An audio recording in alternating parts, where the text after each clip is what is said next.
పెద్ద doubt herbal oil ఏదో కర్మగా వెళ్ళారు కదా, మీరు నిజంగా వెళ్ళారు అడిగి వెళ్ళారు, ఎంత ఇచ్చారా?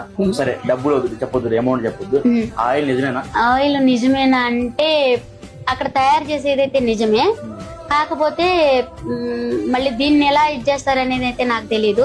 ఏంటి కుమారి ఆంటీ ఎలా అంటుందని అనుకుంటారేమో. నా ఛానల్లో పెట్టిన కారణం కూడా అందుకే, ఎందుకంటే నన్ను నమ్మి ఇంకొకళ్ళు మళ్ళీ ఇది అవ్వద్దని చెప్పి. సో ఇంకొకళ్ళ గురించి మరి ఇలా మాట్లాడొచ్చు మాట్లాడకూడదు నేనైతే ఎప్పుడు, ఎందుకంటే హెయిర్ అనేది ప్రతి ఒక్కరికి ఇంపార్టెంట్. హెయిర్ అనేది ఆడపిల్లకైనా అమ్మాయికైనా అబ్బాయికైనా హెయిర్ అనేది చాలా ముఖ్యం. ఆ హెయిర్ బాగుంటేనే మనం కనబడతాం కాబట్టి దాంట్లో మాత్రం కొంచెం నేను అదేంటంటే ఫేక్ అయితే అక్కడ 100% జరుగుతుందని అయితే నా అభిప్రాయం. అక్కడికి వెళ్ళి నేను 5 days ఉన్నాను. అంటే అక్కడ తయారు చేసే ఆయిల్ ఒక రకంగా ఉంది, బాటిల్స్ వచ్చే ఆయిల్ ఒక రకంగా ఉంది.